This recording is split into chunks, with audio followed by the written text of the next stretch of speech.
What's up, guys? I'm here with another Fitness Friday, and as you probably would have pieced together, it's like I kind of have the same ensemble that I had. It's like, yeah, I'm on vacation this week, so I wanted to kind of do a lot of my videos right off the bat. So with this Fitness Friday, I've been kind of all over the place, which is fine. Talking about like just rest, what to do. I don't even know anymore what I've even talked about. But anyway, all of that to say, definitely go check them out if you want to visit them. Or let me know what you guys think in general. But with this one, it's probably going to be a more advanced video. So it's going to be, well, it's not probably, you're going to see from the title, it's like, what the fuck is this guy talking about? He's stupid head. Ugh. Doesn't even know, not prepared for shit. Anyway, no, so what this video is going to be about is mainly in regards to racing. So 5Ks, anything like that, miles, 2 miles, track, cross country. So if you actively do track and cross country, this is going to be that video for you. Or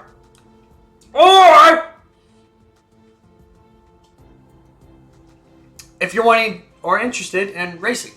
So that could very much be it. It's harder unless you're still in like school and stuff like that, then there's the opportunity to do more of like interaction with cross country and track, right? So with that, the introduction to racing. And so it's like, oh, okay, with that, how does one get better at racing? Well, there's a simple solution to this. And it's gonna sound silly, but this is how you do it. And it's just plain and simple doing it. You just race. Because it's obviously there's a lot more that plays into it. It's like it's not as simple as just race, but there's a lot of that environment, a lot of that mentality that plays into that you don't really have when you're practicing. Like for me, I had a different mindset, different zone that I went into when I was racing, and so it's just something that like I really thoroughly paid attention to. It's something that I can't explain it. It's like just once the tick of that like gun goes off, it's just like it just clicked, and then I just went, and then I just zoned out.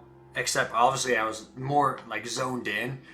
It's like, don't let me get into my zone. Sorry, but I was like paying. I was like, I knew where the course was. I had it memorized, and so I was like at that.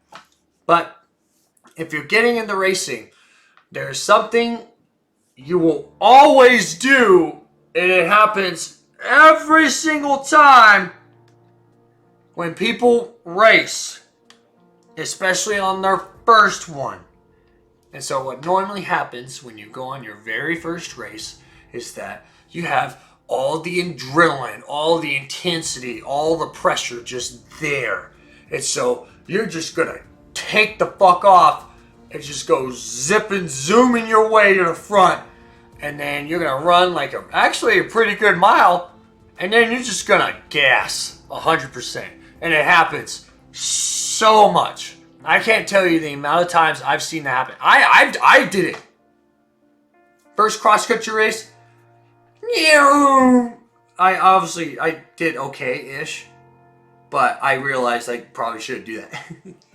But it also helped me with a lot of things. Because like to me, there's two different types of racers. You have your front runners. Front runners are people that normally do that. So, but there's a strategy for why they do their front running. And so that's why I say front runners, because they like to get out with the lead pack and then use the momentum that they started with, and instead of building up to be better each mile, their first mile is normally going to be their fastest mile. Because they want to get up with that lead pack and they want to lead with that pack and just run with them and use that just camaraderie or whatever you want to call it. Just that like, there's other people run with, because some people love that. Some people love racing with someone, and it's like, but it's also a strategy when it comes to like wind drafting and that, but that's another video for a time, because that will be an entirely new entire video on itself when it comes to wind drafting and doing all of that. But that's going to be like super advanced, like that. Yeah, we will get to that much later on. But yeah, so that's front running.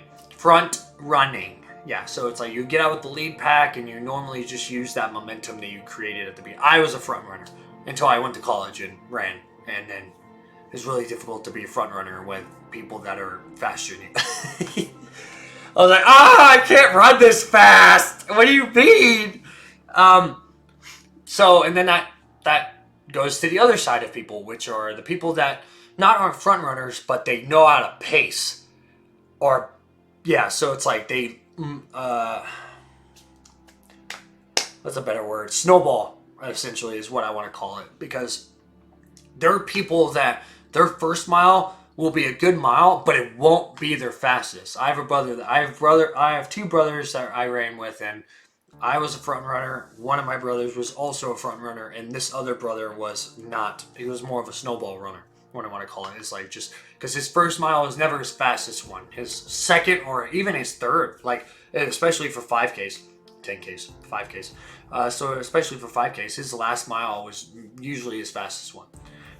And there's strategy with that. It's like some people don't like running with the pack and everything. Well, leading the pack, because it's like sometimes you just get gassed trying to sprint out there, get up in the front, deal with all the mobbing and pushing and other stuff. So it's like it kind of happens that way. And so I never really liked being in that middle pack of just trying to find my way to get up to the front. It kind of sucked because then you have to like finagle your way, just work through corners and adjustments like that. But yeah, like it's a lot. It's a lot of stuff. But that's with those two things. This is why I encourage you to race more. If you're new to racing, this is why I encourage you to race more, because you have to find out which one you are. If you're a front runner or if you're a snowball runner. Obviously, if you're running with really fast people, you're always going to be a snowball runner, because it's going to be really unwise to try and run with people that know how to run, say, like a 5:30, 5:20 mile, first mile. It's going to be really difficult for that, especially if you're new to cross country or just racing in general. So it'd be very difficult to do that. But, there you go, man. Thanks. So essentially just really, really pay attention to that. So it's like once you find that out, then you find your groove with things, then you just keep working on that. It's like, you know what, I don't like leading with that front pack. I'm gonna make my first mile just, a build-up mile. It's like use the momentum of just me, getting in the groove of things, and then snowball into like make this second mile faster, third mile faster, and do that. But yeah, the only way you're gonna find that out is just to race. And so as you race more, you'll see more of it happen. As you do more, you'll work on things. You'll find out more things that click. So that's why I encourage you to do.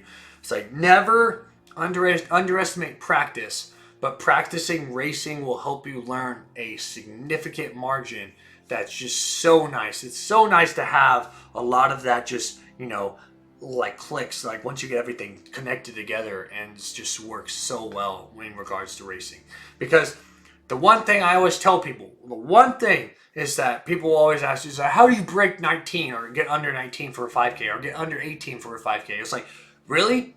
Again, this is going to sound stupid, but it's a simple solution. All you have to do is break it. Seriously. Like once you get under that mark, for some weird reason, that's how it worked with everyone I knew. Literally, once you run under 19, running 18-minute 5Ks will come naturally to you. Because you already have the time figured out. You already have what you need to do, and you already let yourself know and your mind know that you already believe that you could do it. And so therefore, and plus you just did it. So it's not that you believe that you could do it, you did it. So it's like, that it's like, dude, I could do this. I've done it. I've done it. I could do it. And so just all you gotta do is break it. Obviously, I'll do other videos when it comes to regards of practice and stuff like that. But I'm definitely gonna tell you that if you are in sports for it, just listen to your coaches. Like this is something that I talk to a lot of people, and that's what they always said, is like, listen to your coach. And it's like, even if they were faster than me, because there was two people that that were faster than me from a different like state and school, and I was just like, hey, what do you guys do? And so which I get, you don't want people, other schools knowing like what you do for practice. It's like whatever, but still, it'd been nice. But yeah, but that's what they'll tell you is listen to your coach. But seriously, if you don't believe in your coach, then it's going to be really difficult for you to see what he's offering you and see that it's like this is worth it. But yeah, so with racing, just race. Find your groove with the race. Find out how you groove. So whether you're a front runner or a snowball runner, definitely check that out. A racer, I should say, not runner. But definitely like work with that. And so once you find that, start working the other pieces. So it's just one piece at a time. And so it's like, that's why I was like, really, that's why I say the simple solution is just to keep practicing. Keep racing. Keep practicing racing. And it's like, the more you do, you'll start to realize what all like is within your capacity or capability to doing all of that. But yeah, anyway, thank you so much for joining me for another Fitness Friday. If you have any specific questions about racing, it's like, whether if it's I can't answer it, I know people. I have connections with racing. I have connections with running that were people that were faster than me, people that do longer runs. It's like people that, know a lot more than I do. But anyway, again, thank you so much for joining me for Fitness Friday. I really appreciate you guys' time. Thank you so much for giving any amount of your time. Seriously, I say this in every one of my videos because I can't express how much it means to me. Like that would anyone would give. Like time is the most valuable thing in the world, and so if you're willing to give me any amount of time, then seriously, I can't express my gratitude. Except say thank you. Like, it just like almost cry that people would be willing to share their time with me. But anyway, as always, have a great Friday, and whether morning, night, day, lunch, dinner, or leading into the weekend, have a great Friday.